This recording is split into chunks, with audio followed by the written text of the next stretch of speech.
across the length and breadth of Wales, covering every single constituency, and that there were special projects being backed in areas like Newport.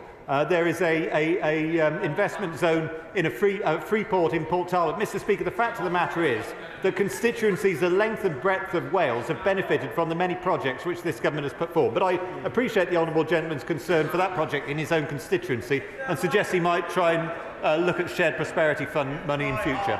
Alan Kearns. My right honourable friend is well aware that the Chancellor has extended business rate relief at a rate of 75% here in England. But of course the Welsh Government are refusing to pass that money on to small businesses in Barry and in Cowbridge. Does he think it's completely unfair that a business in Bristol or in Cornwall will pay a lot less business rates than a business in Barry or in Cowbridge in my constituency? Secretary of State. Mr. Speaker, my right honourable friend is absolutely correct. It is extraordinary that the Welsh Labour Government, who received this funding in order to support small businesses within Wales, are failing to pass that funding on. And as a result of that, the average pub in Wales is going to be paying more than £2,000 extra in business rates than a pub in England. The Welsh Labour Government must do more to support small businesses in Wales. Chris Evans. Mr. Speaker, the Secretary of State will know that much of monetary policy is in Threadneedle Street, which shall have an effect on interest rates on Welsh businesses and Welsh households. Has he met recently with the Governor of Bank of England? If not, would he invite him to Wales to see the impact of his policies on the Welsh economy? And may I humbly suggest that he holds that meeting with other Welsh MPs in Blackwood, Newbridge or Riscal in my constituency? Mr. Speaker, the honourable gentleman will surely be aware that the Bank of England set interest rates independently, and that's as a result of a policy that was brought in by the former Labour government. And it's been widely accepted that it's right that Bank of England sets the interest rates not as a result of what politicians are asking them to do, but as a result of what the economy demands. And as a result of the policies that have been pursued by this UK government in conjunction with the Bank of England, the level of inflation has dropped drastically from over 11% to 4%, and I would like to think that interest rates will soon follow. Shadow Minister Jessica Moore. Thanks, Mr. Speaker. This budget will do nothing to deliver a better future for retailers and customers. That's the words of the British Retail Consortium, whose members face 45,000 incidents of theft and 1,300 incidents of violence and abuse every day. To help keep our Welsh high streets safe, we on this side of the House want to fund an extra 13,000 police officers and PCSOs and extra measures to deter offenders. Why is it that this government is failing to tackle the epidemic of shoplifting and support its victims and take it seriously? Well, Mr. Speaker, I think the honourable lady is actually right to raise this very important issue for retailers. Can I just remind her, though, that the UK government have provided for an extra 20,000 police officers across the whole of the United Kingdom, and we have repeatedly brought forward legislation which will increase prison sentences and increase punishments of offenders, and very often that legislation has been voted against by members of the honourable lady's political party. Sybil Roberts. His government pledged £1 billion to electrify the North Wales main line, and we all know that £1 billion is an uncosted number pulled out of the air. We also now know that Phase 1 goes no further than Llandudno. How can he explain to the people living in Ynys-Môn and Gwynedd that talk of rail electrification just means more of the same for us? Slow trains, cancelled services and empty election promises. Mr. Speaker, the UK government have already shown a commitment to transport in Wales, spending £390 million on improved rail infrastructure over the last control period. In addition to that has been the South Wales Metro, which is part of a UK government-Welsh government joint-funded growth deal. The Prime Minister was very, very clear about our commitment to the electrification of the North Wales rail line, and that commitment stands, Mr. Speaker. Sybil Roberts. The Tory leader in the Senate opposes moves to tackle the effects of excessive holiday homes in our communities. He goes on about, and I quote, anti-tourism and anti-English policies being imposed on the Welsh tourism industry. Now that the Tory Westminster government is abolishing tax breaks for holiday lets, will he claim that his Chancellor is anti-tourism? Mr. Speaker, I would not, but my friend in the Senate has spoken out repeatedly about Welsh Labour government's plans for an overnight tourism tax, which is going to have a detrimental impact on tourism businesses across Wales.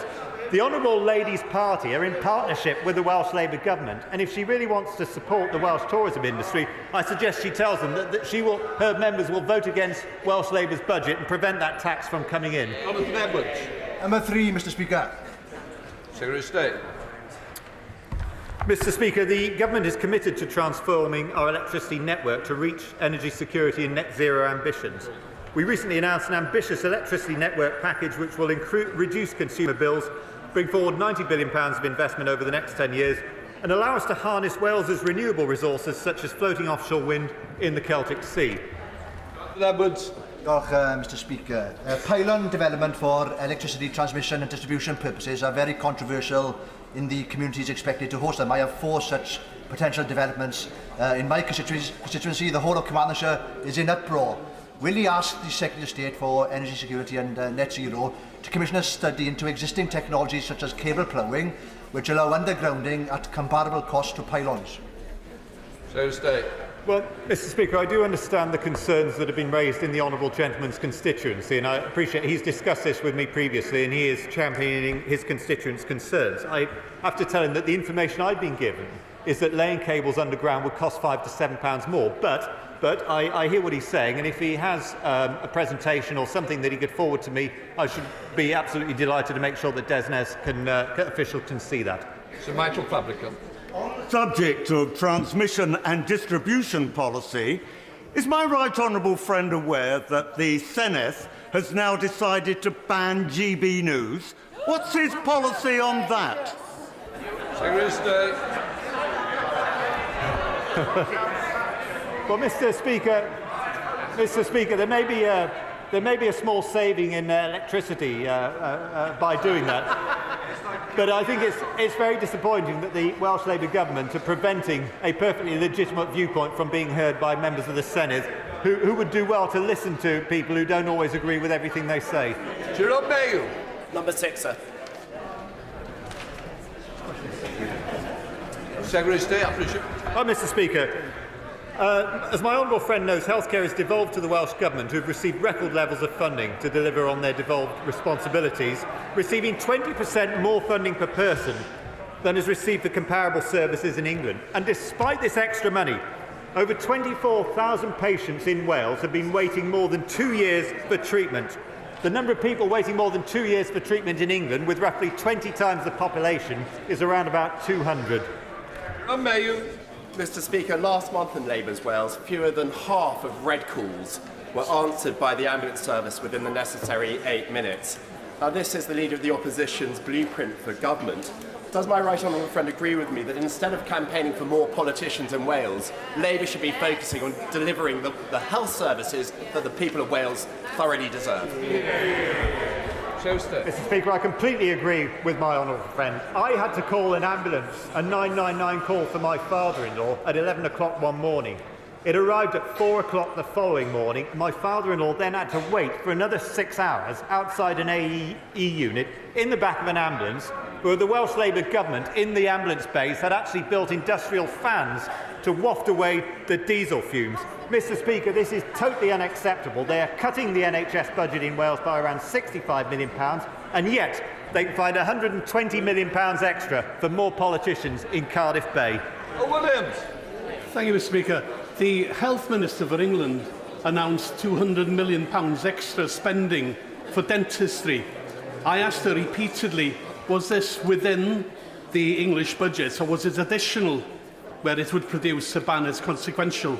All she could answer was that it was additional. Repeatedly she said that. Now, can the Secretary of State tell me, does the £200 million extra for dentistry in England produce about £10 million extra for Wales, or does it produce nothing at all? Or perhaps he doesn't know either. Seriously? Well, Mr Speaker, as a result of the budget, around £170 million extra will be going to Wales. The honourable gentleman knows that Wales receives around 20% extra to deliver healthcare, and it is therefore absolutely appalling that the Welsh Labour government are unable to deliver the same services that are supplied in England. And isn't it interesting, Mr Speaker? We're talking about the National Health Service, Labour claim to be the party of the NHS, and where are they, Mr Speaker? They're not standing up for a supplementary on this question because they're absolutely ashamed of the level of healthcare that they've delivered in Wales. Let this not become a blueprint for the rest of the United Kingdom. Mr Speaker, a 90-year-old constituent of mine waited 31 hours in the back of an ambulance outside the Wrexham Mile Hospital waiting to be seen. Betsy Cadwallader Health Board, which serves North Wales, is responsible for 80% of the preventable deaths in Wales. Would the Minister agree with me that the Welsh Labour government who run the NHS is putting lives at risk? Mr Speaker, the Honourable Lady is absolutely right to raise concerns about the level of healthcare being provided to her constituents in South Wales. And what is really shocking, Mr Speaker, is that when the independent commissioners at the Betsy Cadwallader Health Board raised serious concerns about over £100 million of money being misspent, the Welsh Labour Health Minister called them in and sacked them. No wonder we're not getting the right level of healthcare in Wales, Mr Speaker. The Minister, the Secretary of State, and other Tory MPs bring up a litany of health issues in Wales, but Barnett consequentials are due to a result of health spending in England and need in England. Has the UK government ever made any spending decisions on need in Wales, say in health, and then funded England, Scotland and Northern Ireland as a consequence of Welsh need? He might find that a strange question, because UK decisions are always made on England's need, and other people get money as a consequence, which is why the likes of Wales is never going to catch Ireland for as long as Wales is in the UK and not independent, isn't it? Mr Speaker, in actual fact, the Halton Review looked at what Welsh needs were and calculated that Wales needed an extra 15%. What the UK Conservative government did was then to provide Wales with an extra 20%. So the question still stands, Mr Speaker. Why is it that thousands of people in Wales have been waiting for more than 2 years for treatment when the Welsh Labour government have been given more money than they actually need to properly fund the health service in Wales? Michael Longay. Number 7, Mr Speaker. Secretary of State. Mr Speaker, the, I'm afraid, not very independent commission was set up by Welsh Labour ministers. It reports to Welsh Labour ministers, but it was paid for by Welsh taxpayers. And the report they came out with was entirely in line with all the predictions which I made. More constitutional navel-gazing, more calls for more powers, and nothing at all to address the problems that have been inflicted on Wales by the Welsh Labour government. Thank you, Mr Speaker. Mr Speaker, it is deeply concerning that a so-called independent commission described Welsh independence as viable, despite the fact that the vast majority of people in Wales support remaining part of the Union. Of course, there is a difference with something that might be viable and something that is best. Does my right honourable friend agree with me that independence for Wales would be hugely damaging to the Welsh economy and public services, and any further exploration of this idea must be immediately ruled out by the Labour Welsh Government? Mr Speaker, I completely agree with the honourable gentleman. It's hugely concerning that the Welsh Labour government were even willing to consider independence for Wales with this commission. What they should be doing, Mr Speaker, is to sort out the longest NHS waiting list in the United Kingdom. They should do something about the fact we have the lowest educational standards in the United Kingdom. We have in Wales some of the highest business rates in the United Kingdom, and as a result of the last bit of legislation, we have some of the slowest speed limits in the whole of the United Kingdom. It's time the Welsh Labour government addressed the real priorities of the people in Wales with the powers they already have. The Conservative Party never wanted devolution in Wales or Scotland in the first place, and that's why they don't want to see powers extended to either the Senate or the Scottish Parliament. Mr Speaker, the reality is that I campaigned against the Senate in the first place, but I was perfectly happy to accept the results of the referendum, and I suggest that members of the SNP ought to similarly respect the results of independence referendums, whether it's independence from the United Kingdom or independence from the European Union. Dr. Luke Evans. Number 8, Mr Speaker. Secretary of State. Mr Speaker, the recent protests by farmers across the whole of Wales, including outside the Senate, show the huge anger about the proposals for the Welsh Labour government's so-called sustainable farming scheme. To Luke Evans. Thank you, Mr Speaker. One of the best ways we can support Welsh farmers is by choosing to buy British products. This is good for the environment environment, reducing food miles, and it's good for our food security by supporting our farmers. So would the Minister congratulate Morrison's, Aldi, Sainsbury's and now Ocado, who have all signed up to my campaign to have a Buy British button online so consumers can easily find British produce?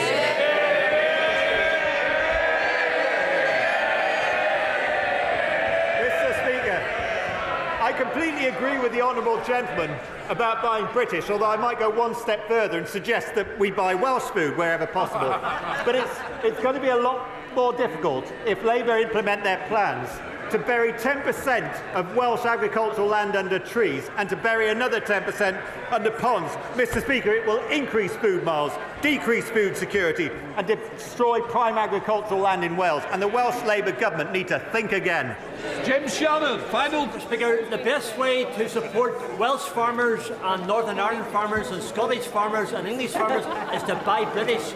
Does the Minister agree that we should all work together across all this great United Kingdom of Great Britain and Northern Ireland to promote farming everywhere? Mr. Speaker, the honourable gentleman is absolutely right. Let's encourage everyone to buy British and let's make sure that we use as much of our land as possible for growing food, not covering it in trees. And Mr. Speaker, it's particularly hypocritical for the Welsh Government to tell farmers they have to plant trees on their land when the Welsh Labour Government are responsible for thousands of acres of forest, are chopping down 850,000 tonnes of trees every year, and they're even putting some of them into the boiler which heats up the Senedd. Not that that probably requires many trees to add to the hot air in there.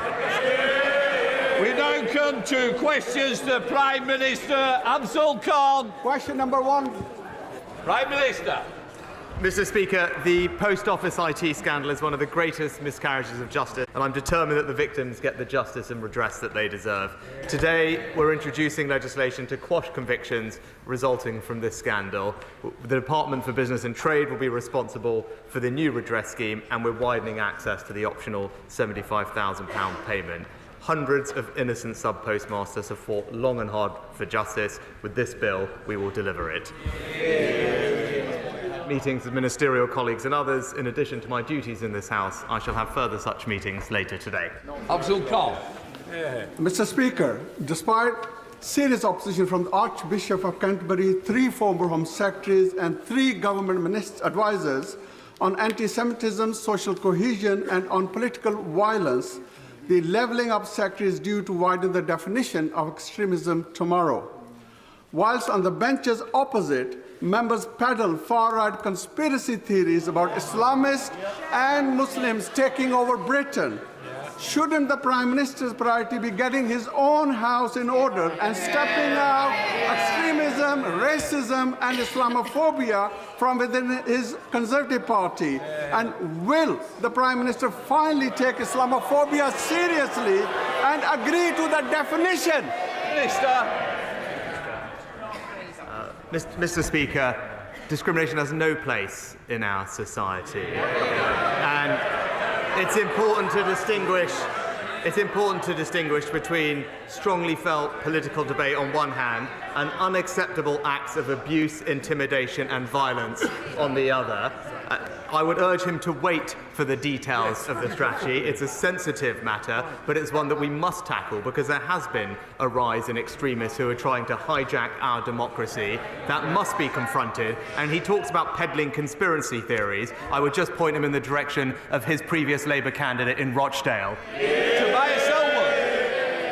Thank you, Mr. Speaker. Armed Forces personnel who served their country for 15 years are eligible for the Long Service Good Conduct Medal, and similar medals are in place for those who make a career of serving in the police, the fire, the ambulance service and the Coast Guard. But as I learnt on a recent visit to Bournemouth Hospital, where I met the dedicated staff there, no such accolade is in place for the NHS. Would the Prime Minister please support my campaign to see if this anomaly can be corrected so the nation can formally recognise those who devote much of their working lives in the NHS to helping others? Prime Minister.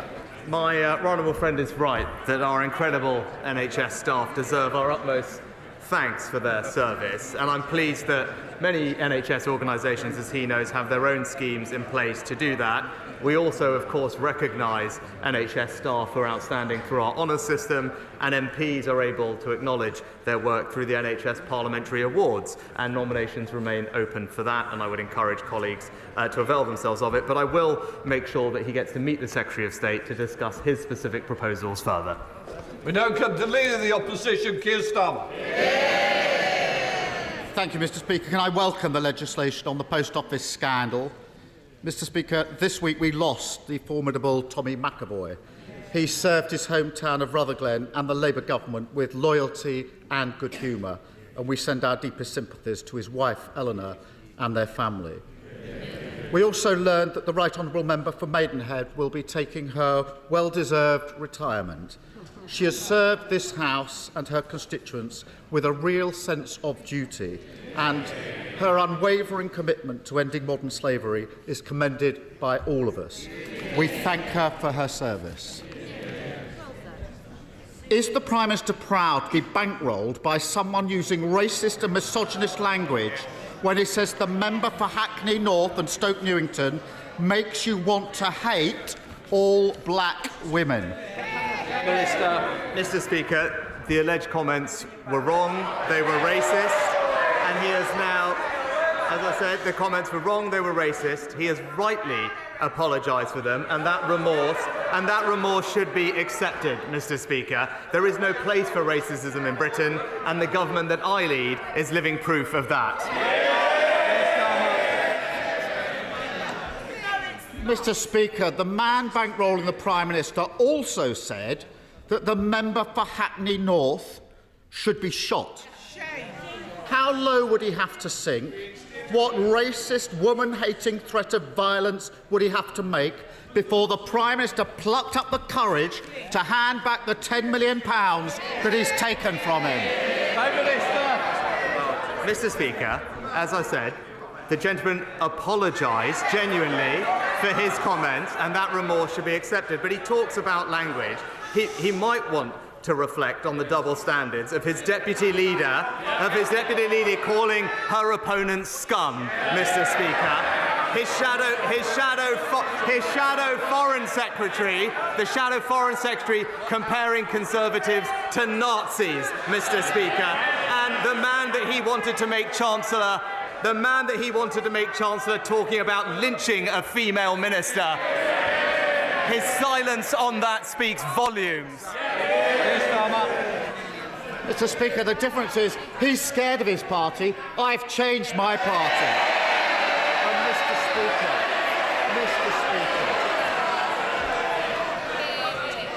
I want to hear both the Prime Minister and Leader of the Opposition. Keir Starmer. 2 weeks ago, the Prime Minister invited himself into everyone's living room at 6 o'clock on a Friday evening. No one asked him to give that speech. He chose to do it. He chose to anoint himself as the great healer and pose as some kind of unifier. But when the man bankrolling his election says the member for Hackney North should be shot, he suddenly finds himself tongue-tied, shrinking in sophistry, hoping he can deflect for long enough that we'll all go away. What does the Prime Minister think it was about the hundreds of millions of pounds of NHS contracts given to Frank Hester by his government that first attracted him to giving £10 million to the Tory party in the first place? Prime Minister. Mr. Speaker, I'm absolutely not going to take any lectures from somebody who chose to represent an anti-Semitic terrorist group, Hizb ut-Tahrir, who chose to serve a leader who let anti-Semitism run rife in this Labour Party. Those are his actions, those are his values, and that's how he should be judged. Mr. Speaker, the problem is he's describing a Labour Party that no longer exists. I'm describing the man who is bankrolling their upcoming general election.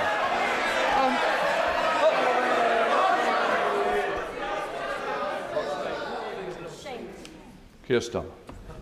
They can shout all they like. 2 weeks ago, he marched them out like fools to defend Islamophobia, and now the member for Ashfield is warming up the opposition benches for them. And yesterday he sent them out to play down racism and misogyny until he was forced to change course. He won't hand the money back. He won't comment on how convenient it is that a man handed huge NHS contracts by his government is now his party's biggest donor. You have to wonder what the point is of a Prime Minister who can't lead and a party that can't govern. And, Mr. Speaker, national insurance contributions fund state pensions and the NHS. So is the Prime Minister's latest unfunded £46 billion promise to scrap national insurance going to be paid for by cuts to state pensions or cuts to the NHS? Prime Minister. So, Mr. Speaker, I'm glad he's brought up the budget. It's about time that he spoke about his plans, because what have we heard, Mr. Speaker, from the Shadow Chief Secretary? The Shadow Chief Secretary of the Treasury confirmed. Sorry. Shh, Prime Minister. The Shadow Chief Secretary of the Treasury has confirmed that the Labour Party will not be sticking to the Conservative government spending plans. So we now have a litany of unfunded promises on the NHS, on mental health, on dentistry, on breakfast clubs, and that doesn't even include the £28 billion 2030 eco-pledge that he's still committed to. But what we all know, Mr. Speaker, is that while we're cutting taxes, Labour's unfunded promises mean higher taxes for working Britain. No, Mr. Speaker, the Labour Party will not be sticking to his completely unfunded £46 billion promise. And he thinks he can trick people into believing that, but simply shaking the Tory magic money tree will bring it into existence. Let's be clear. 80% of national insurance is spent on social security and pensions. 20% is spent on the NHS. So he's either cutting pensions or the NHS, or he will have to raise other taxes or borrowing. Which is it, Prime Minister? Mr. Speaker, I know it's not a strong point, but if you actually listened to the Chancellor last week, what he would have seen is NHS spending is going up, Mr. Speaker. It's going up. It's a plan that's backed by the NHS CEO, who says that we're giving her what she needs, and at the same time, we are responsibly cutting taxes for millions of people in work. An average worker benefiting from a £900 tax cut, Mr. Speaker. But what I'm hearing from him is he's against our plans to cut national insurance. The highest tax burden since the Second World War. I did listen to the Chancellor, £46 billion of unfunded commitments. They tried that under the last administration, and everybody else is paying the price. And 2 weeks ago, the Prime Minister promised to crack down on those spreading hate. Today, he shrunk at the first challenge. Last week, he promised fantasy tax cuts. Now he's pretending it can all be paid for with no impact on pensions or the NHS. All we need now, Mr. Speaker, is an especially hardy lettuce, and it could be 2022 all over again. Is it any wonder that he's too scared to call an election when the public can see that the only way to protect their country, their pension and their NHS from the madness of this Tory party is by voting Labour? Mr. Speaker, again... No, Prime Minister.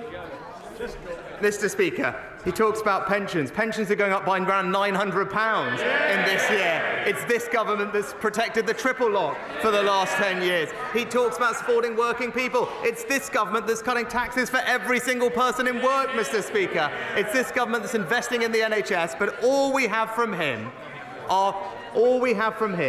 is a £28 billion unfunded promise. Mr. Speaker, I had a look at it. It's here. It's all here.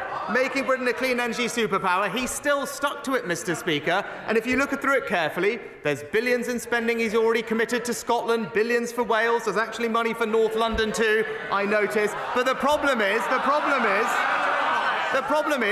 none of it is funded. So why doesn't he come clean and tell him under his plans, Britain people's taxes are going up, Mr. Speaker? Mr. Speaker, millions of people around the UK and Europe have been inspired by the brilliance of Six Nations rugby. And Premier League clubs like Gloucester Rugby which were funded during the pandemic through loans authorised by the Prime Minister as then Chancellor, have always been grateful for being kept solvent.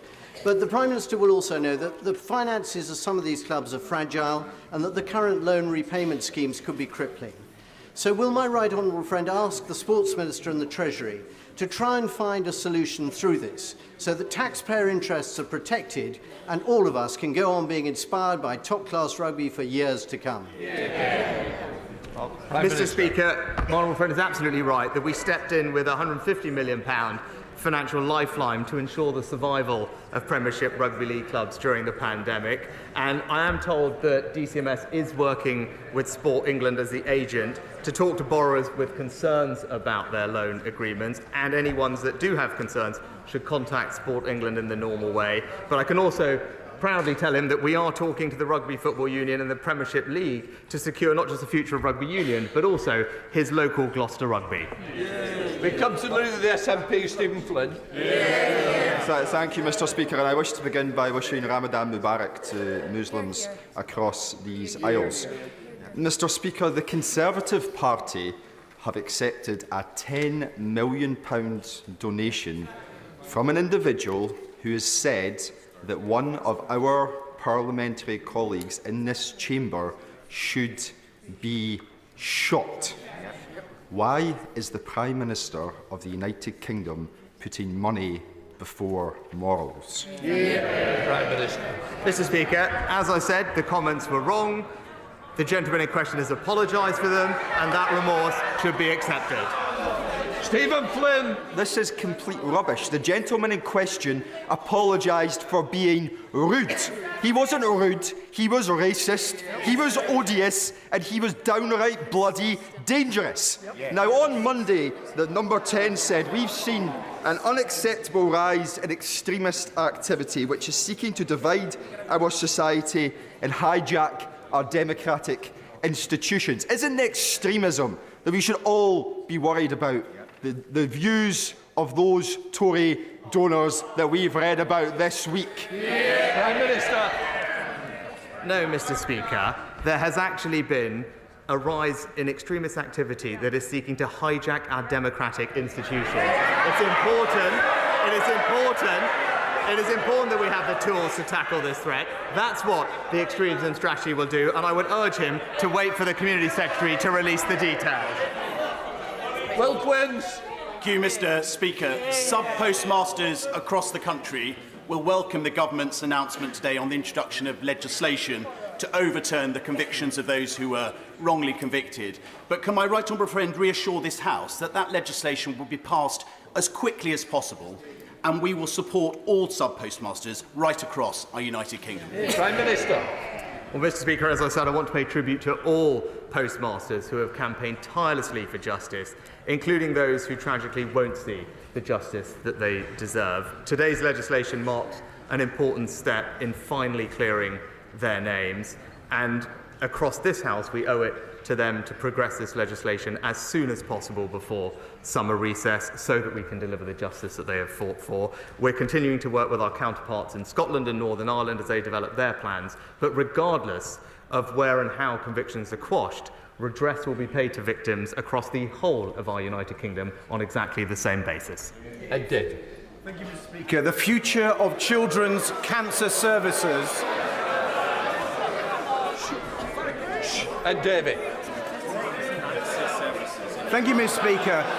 The future of children's cancer services in my constituency, across South West London, across Surrey, Sussex and beyond, will be decided by NHS England tomorrow.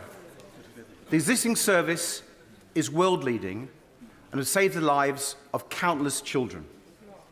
Many of us who've engaged with the consultation process feel that a wrong decision is about to be made, ignoring risk to children's cancer care by moving them to the Evelina.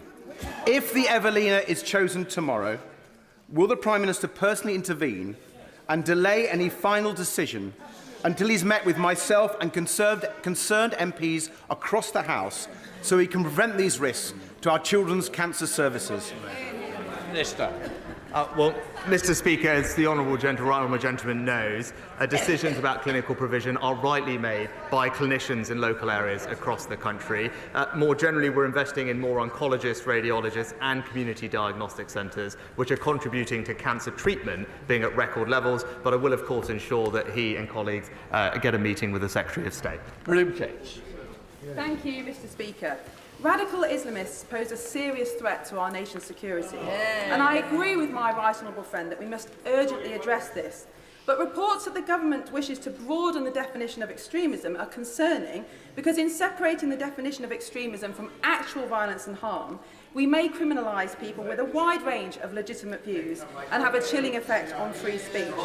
So can my right honourable friend reassure me that instead of trying to police people's thought and speech, as those opposite clearly wish to do, the government will instead target the specific groups that foster terrorism and those who fund them?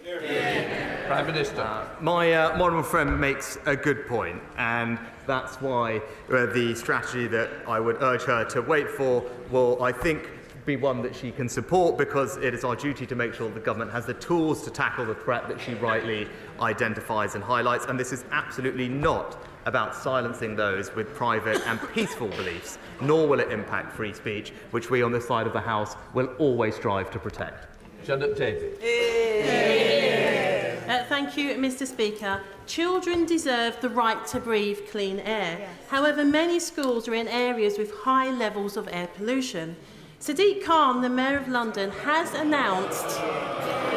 Keep going, Janet. Sadiq Khan, the Mayor of London, has announced a pilot for 200 of London's most impacted schools to access air quality filters so children can breathe clean air in their classrooms. Excellent. Does the Prime Minister support this pilot, and will he implement similar measures across our country? Prime Minister. Mr. Speaker, I'm pleased that latest published figures show that air pollution has reduced significantly since 2010, and partly due to our legally binding targets to reduce concentrations. They will continue to reduce over the following years. And on top of that, we've also provided almost £1 billion to help local authorities across the country implement local plans to reduce NO2 and make sure that we can support those impacted by those plans. Thank you, Mr. Speaker. I understand the latest scheme that's been considered is to pay migrants thousands of pounds to leave Britain. Prime Minister, let's just leave the ECHR and deport them for free. So far, over 40,000 Brits have signed my petition with the Conservative Post calling for us to leave the European Convention on Human Rights. Will the Prime Minister commit to leaving the ECHR, or at the very least, have it in our manifesto to have a referendum and let Britain decide? Prime Minister. Mr. Speaker, my honourable friend is absolutely right that we must do everything we can to secure our borders, ensure that those who come here illegally do not have the ability to stay. That's why our Rwanda scheme and legislation is so important. And what I've said repeatedly, and will happily say to her again, is that I will not let a foreign court block our ability to send people to Rwanda when the time comes. Roberts. The National Theatre production, Nye, which stars Michael Sheen, celebrates at the end a transformational increase in life expectancy since the founding of the NHS. But UCL findings indicate that austerity policies between 2010 and 2019 are responsible for a 3-year setback in life expectancy progress. Does he, or the Leader of the Opposition for that matter, think public services can withstand an extra £20 billion of cuts? Prime Minister. Yeah, well, Mr. Speaker, first of all, I'm pleased that the National Theatre received significant funding from the Chancellor in the recent budget to support their fantastic work across the UK. But I am surprised to hear her raising the NHS when it's her party that's propping up the Welsh Labour government in Wales, which has absolutely the worst NHS performance of any part of the United Kingdom. Mr. Speaker, may I thank my right honourable friend for meeting me 6 weeks ago to discuss the plight of victims of COVID-19 vaccine damage.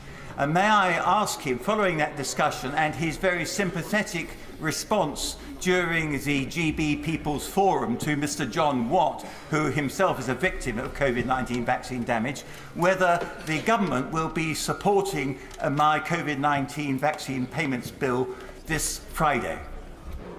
Mr. Speaker, can I thank my honourable friend for raising the issue and the conversation that I had with him previously, and extend my sympathies to all of those who have been affected by this. I will, of course, make sure that he can meet with the Secretary of State to discuss his bill, and as I committed to him, we are looking at the issue in some detail to make sure that the policies we've got are providing the support that they need to. Speaker.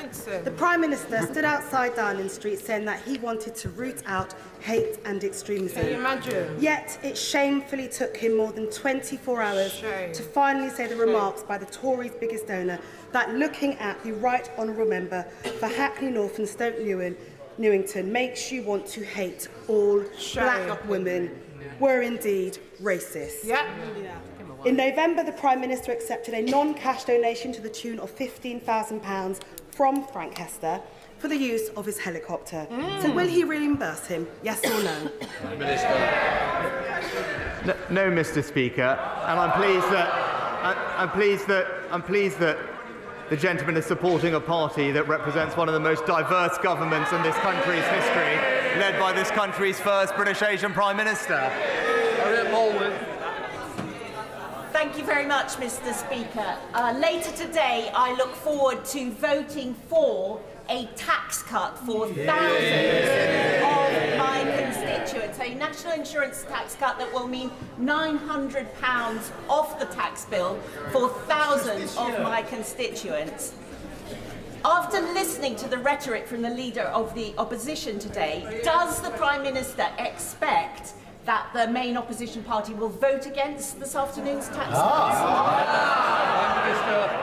Well, my right honourable friend raises an excellent question, because whilst on this side of the House we believe in a country where hard work is rewarded and people can keep more of their hard-earned money, which is why we're cutting their taxes by an average of £900 each, we hear consistently from the party opposite, not only do they disagree with that approach, they continue to cling to unfunded spending promises that would put taxes up, but also the Shadow Chief Secretary to the Treasury, we learnt just yesterday, described our plan to end the double taxation on work as morally abhorrent. And that is the contrast between us and them. Labour will put your taxes up and the Conservatives will keep cutting them.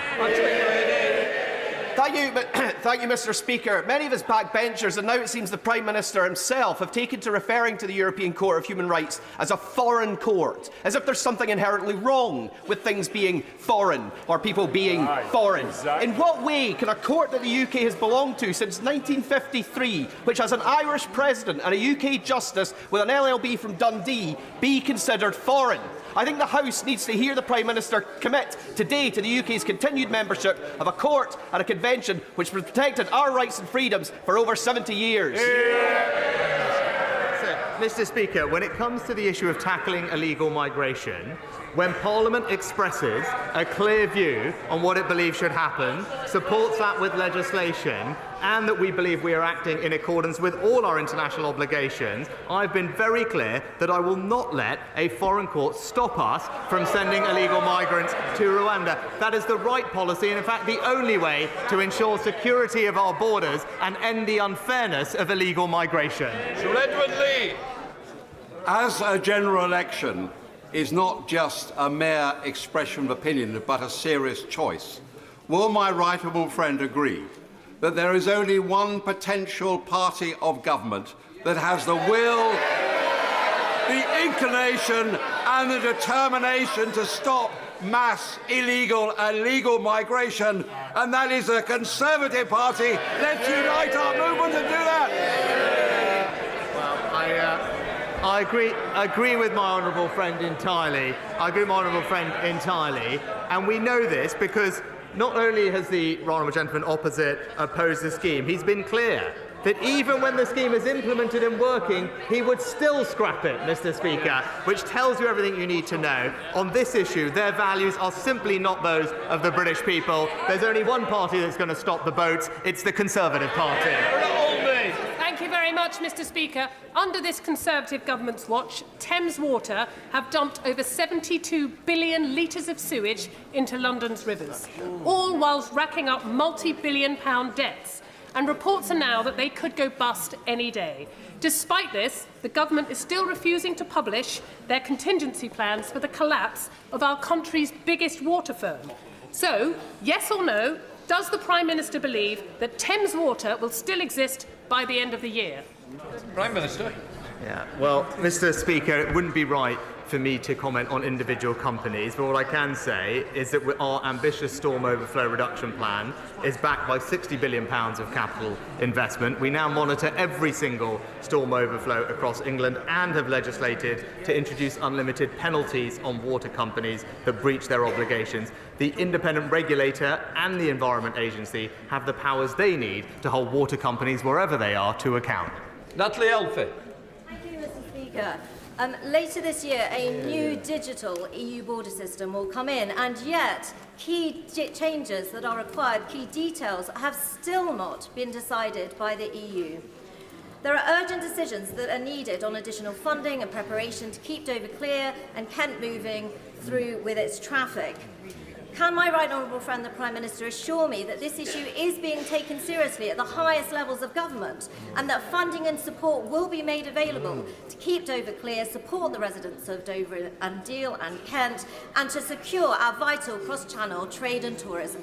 Prime Minister.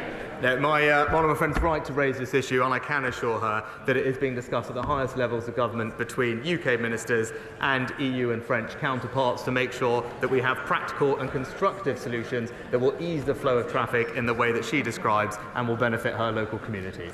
Rachel McCaskill. Thank you, Mr Speaker. 158 days and there's no peace and no justice. There is no food, there is no clean water, there is no sanitation and no medical aid. There are just no words left as disease is spreading and the death toll is rising, not least amongst children, victims of these atrocities. It is evident that the Prime Minister's plan is not working. So will he change track for the sake of these children and so many more and work to secure a bilateral, immediate ceasefire between Israel and Hamas? Prime Minister. Mr Speaker, I've said repeatedly that we are incredibly concerned about the growing humanitarian crisis in Gaza. Too many civilians have lost their lives and nowhere near enough aid is getting through. And in contrast to what the Honourable Lady said, actually the UK is playing a leading role in alleviating that suffering, just recently increasing the amount of aid this year to £100 million. Just today, 150 tonnes of UK aid is due to arrive in Gaza, and a full field hospital flown from Manchester to the Middle East last week will also arrive in Gaza in the coming days, staffed by UK and local medics to provide life-saving care. We are doing absolutely everything we can, working with our allies to bring much-needed aid to the people of Gaza. Sheldon Report. Mr Speaker, will my right honourable friend join me in thanking the maternity team at the Royal Cornwall Hospital at Trelisk in my Truro and Falmouth constituency for all their outstanding work they've done to improve maternity services over the last few years? Their sheer hard work, along with the coming new Women and Children's Hospital, mean that there are now no midwifery vacancies in Cornwall, which I think you'll agree is a fantastic achievement. Prime Minister.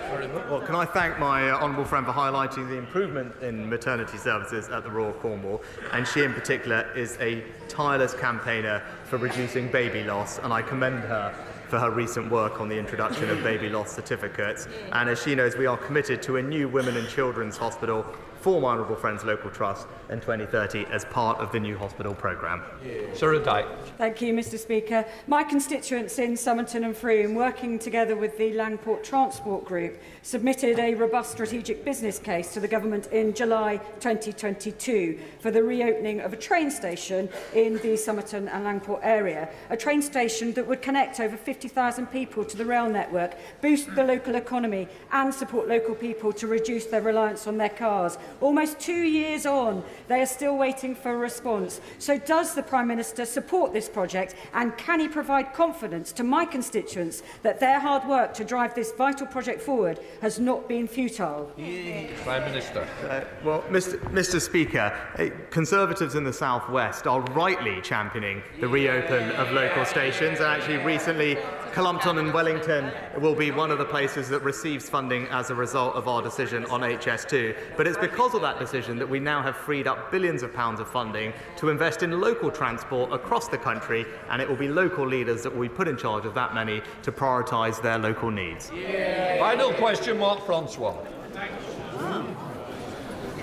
Prime Minister, in the 1930s, one of your less illustrious predecessors, Neville Chamberlain, so denuded the British Armed Forces of funding until it was too late that we failed to deter Adolf Hitler, and 50 million people tragically died in the Second World War.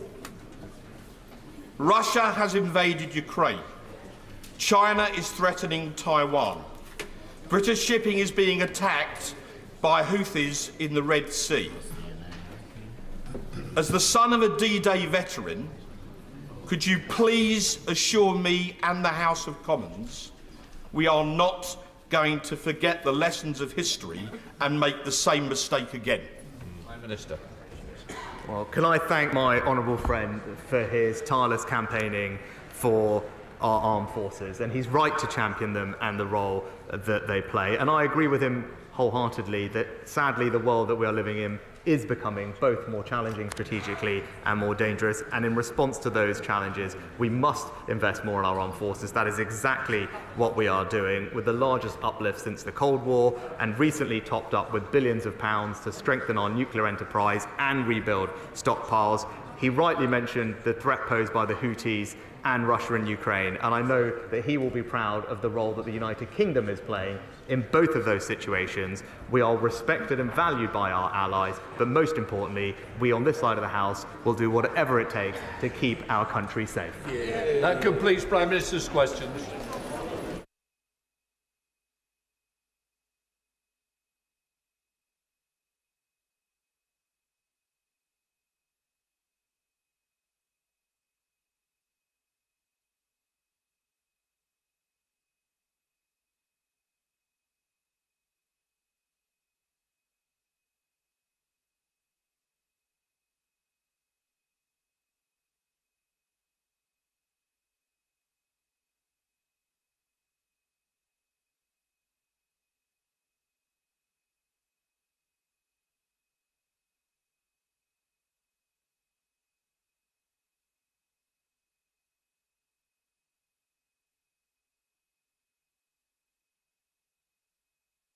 We now come to the urgent question. Caroline Lucas. Thank you very much, Mr. Speaker. To ask the Secretary of State for Energy Security and Net Zero to make a statement on the government plan to build new gas-fired power stations.